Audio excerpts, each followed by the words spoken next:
So instructions to the students appearing for the IPE February March 2026. So ఇక్కడ first year వాళ్ళకి ఎప్పుడు start అవుతాయి sir అంటే 23rd Feb 2026 ని స్టార్ట్ అవుతాయి. Timings 9 AM to afternoon 12 PM exam timing నాన్న. తర్వాత ప్రీ ఎగ్జామ్ అంటే ఎగ్జామ్ పబ్లిక్ ఎగ్జామ్ స్టార్ట్ అవ్వక ముందు మీరు ఏం చేయాలా సార్ అంటే ఫస్ట్ వచ్చేసి hall ticket and particulars verification అన్నాడు. అంటే candidates must carefully verify their name, medium and subjects listed on their hall tickets.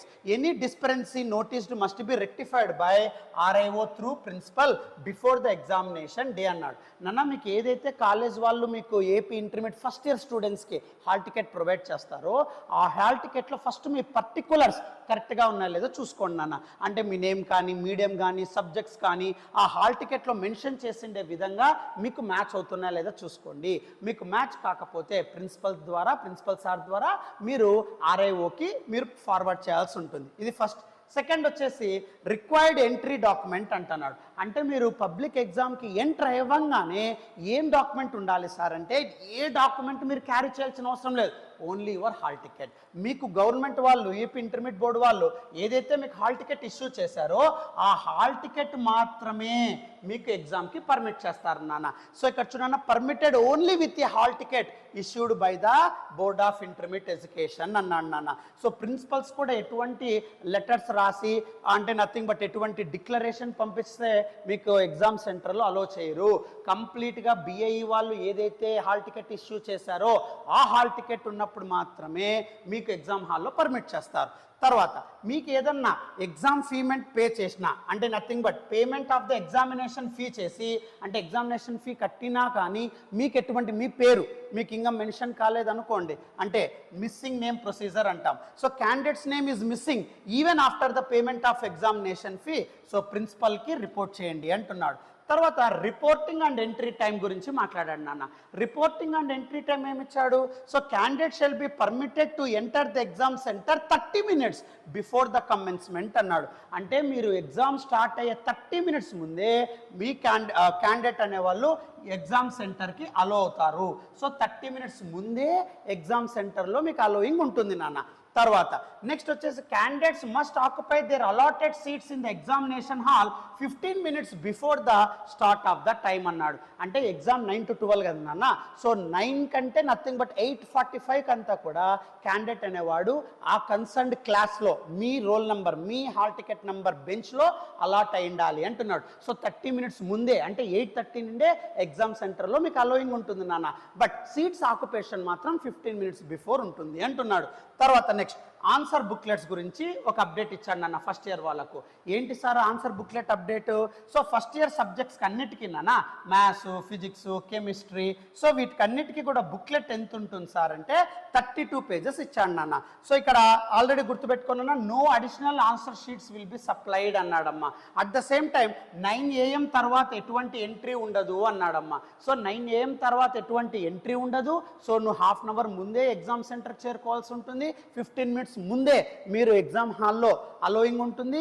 At the same time మీకు ఎన్ని బుక్లెట్స్ ఇస్తారు? ఒకే ఒక బుక్లెట్ ఇస్తారు. ఎటువంటి ఆన్సర్ షీట్ ఇవ్వరు అడిషనల్గా. ఆ 32 pages బుక్లెట్లోనే మీ టోటల్ క్వశ్చన్ పేపర్కి ఆన్సర్ రాయాల్సి ఉంటుందన్న. ఎటువంటి అడిషనల్ షీట్ ప్రొవైడ్ చేయరు. 32 pages బుక్లెట్ ఇస్తారు అంతే.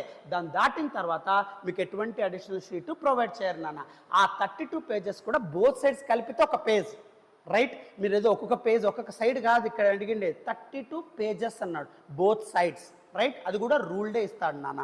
Okay right. సో తర్వాత అంటే ఇంకా maths, physics, chemistry, economics, civics, commerce so booklet contain 32 pages అన్నాడమ్మా. అర్థమవుతుందా?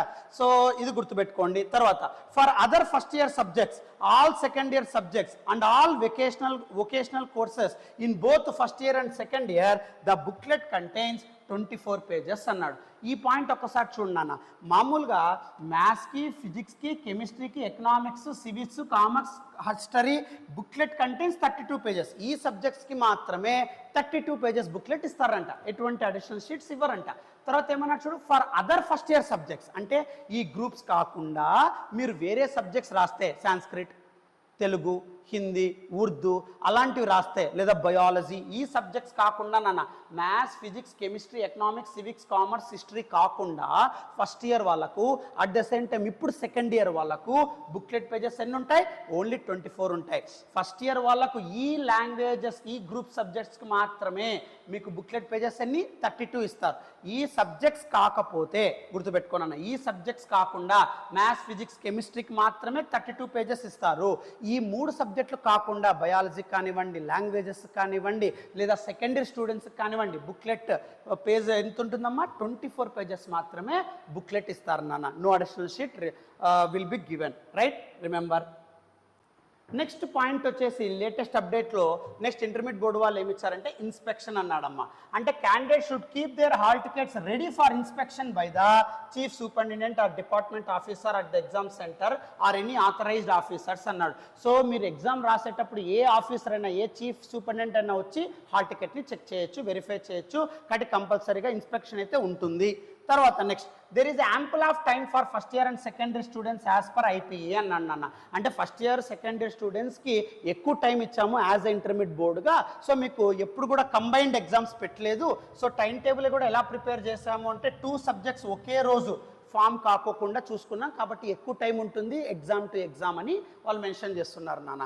At the same time so మీకు ఎగ్జామ్లో సైలెంట్గా స్ట్రిక్ట్గా ఉండాలి, ఇన్విజిలేటర్ ఇన్స్ట్రక్షన్స్ మీరు ఫాలో అవ్వాలి అని చెప్పాడు. తర్వాత next OMR sheet and booklet గురించి మాట్లాడాడు. సో నెక్స్ట్ వచ్చేసి మీకు ఎగ్జామ్ లోపల ఇన్విజిలేటర్ మీకు ఒక ఓఎంఆర్ అంటే మీకు ఆన్సర్ స్క్రిప్ట్తో పాటు ఏది మ్యాథ్స్, ఫిజిక్స్, కెమిస్ట్రీకి అయితే 32 పేజెస్, రిమైనింగ్ అయితే 24 పేజెస్ అన్నాం కదా రిమైనింగ్ సబ్జెక్ట్స్ అన్నిటికీ. ఆ బుక్లెట్తో పాటు ఒక OMR sheet, printed OMR sheet ఇస్తారు నాన్న. ఆ ప్రింటెడ్ ఓఎంఆర్ షీట్ గురించి రాస్తున్నాను నాన్న. ఇక్కడ అప్డేట్ ఇస్తున్నాడు. ఏమి? ద రిజిస్టర్ నెంబర్ అంటే మీ hall ticket number, name, okay, subject and medium printed on hall ticket should tally with the contents on the OMR bar coded sheet supplied to the candidate అన్నాడు.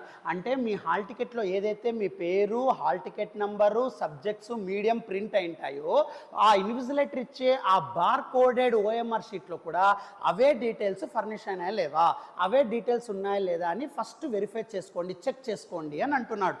తర్వాత next వచ్చేసి it is the candidates responsibility to collect the correct OMR bar coded sheet from the invigilator. ఇది జాగ్రత్తగా point update ఇచ్చాడు, జాగ్రత్తగా గుర్తుపెట్టుకున్నాను. So ఏమి ఇచ్చాడు చూడు, it is the candidates responsibility right to collect the correct OMR bar coded sheet from the invigilator. Pinning a wrong sheet will lead to wrong declaration of results అన్నాడు.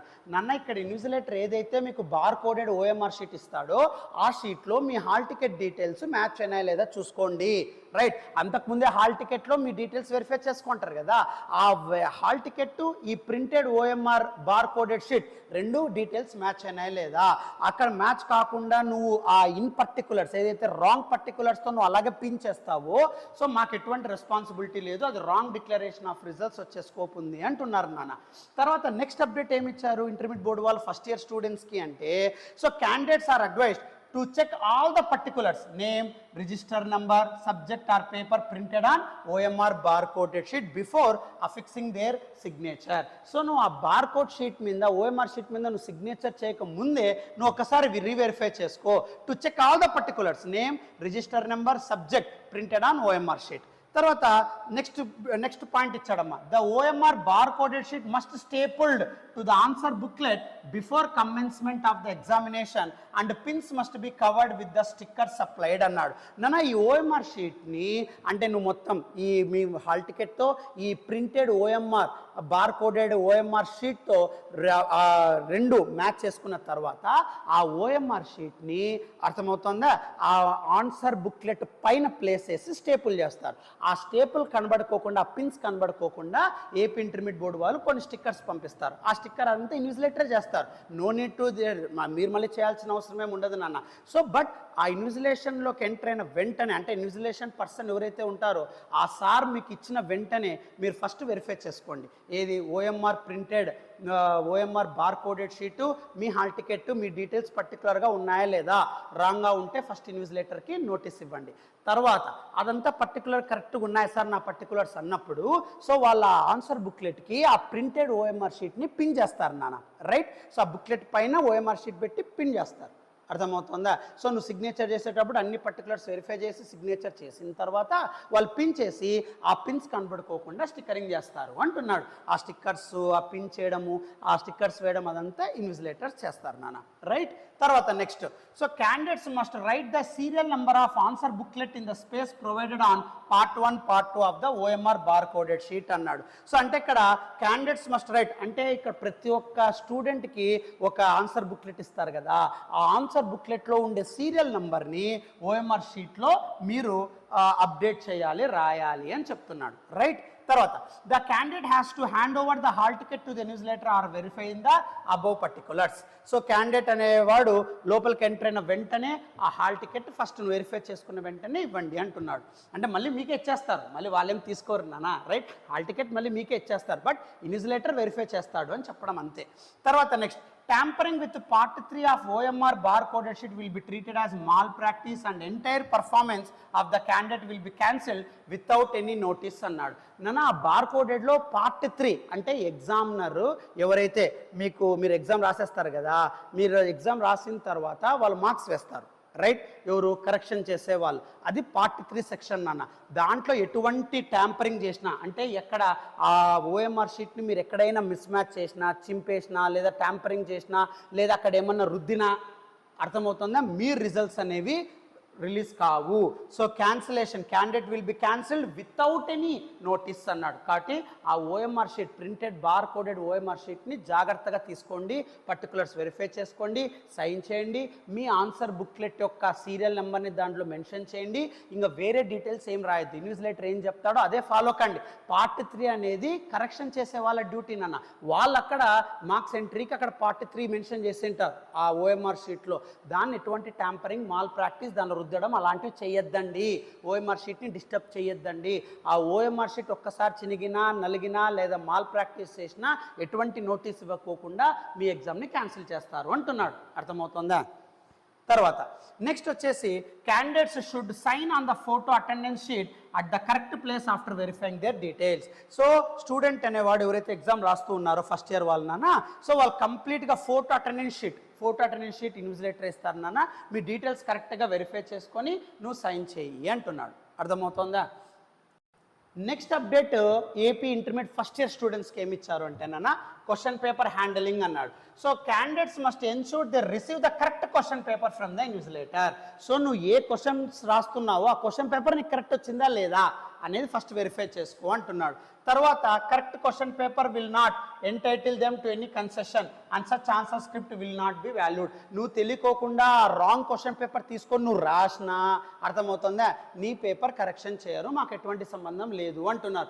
ఎందుకంటే కొంతమంది old students ఉంటారు నాన్న, అంటే second year fail అయ్యి, first year fail అయ్యి ఇప్పుడు second ఇయర్లో ఉంటారు కదా, వాళ్ళు మీతో పాటు రెగ్యులర్ స్టూడెంట్స్తో పాటు ఆ బ్యాక్లాగ్ స్టూడెంట్స్ కూడా రాస్తూ ఉంటారు, రైట్? ఆ బ్యాక్లాగ్ స్టూడెంట్స్కి వేరే క్వశ్చన్ పేపర్ ఉంటుంది. ఫస్ట్ ఇయర్లో వాళ్ళ సిలబస్ వేరు, మీ సిలబస్ వేరు. కాబట్టి సెకండ్ ఇయర్లో ఉన్న వాళ్ళు ఎవరైతే ఫస్ట్ ఇయర్ ఫెయిల్ అయింటారో వాళ్ళు రాస్తారు కదా నాన్న, ఆ బ్యాక్లాగ్ స్టూడెంట్స్ పేపర్ ఒకసారి జాగ్రత్తగా చూసుకోండి. మీది రెగ్యులర్ పేపర్ వస్తూ ఉందా, బ్యాక్లాగ్ పేపర్ వస్తూ ఉందా, ఫస్ట్ నువ్వు క్వశ్చన్ పేపర్ వెరిఫై చేసుకో, నీదా కాదా.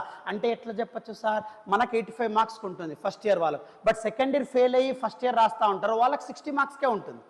అర్థమవుతుందా? కాబట్టి మీ మార్క్స్ అక్కడ వెరిఫై చేసుకోండి కరెక్ట్గా ఉందా లేదా. ఎందుకంటే ఇప్పుడు సిలబస్ మారింది నాన్న, ఇప్పుడుండే సెకండ్ ఇయర్ వాళ్ళకు ఫస్ట్ ఇయర్లో ఉండే సిలబస్, ఇప్పుడు ఫస్ట్ ఇయర్లో ఉండే వాళ్ళకు సిలబస్ కంప్లీట్లీ డిఫరెంట్. కాబట్టి ఆ క్వశ్చన్ పేపర్ ఇచ్చేటప్పుడు 1 to 2 times రీవెరిఫై చేసుకోండి అంటున్నాడు.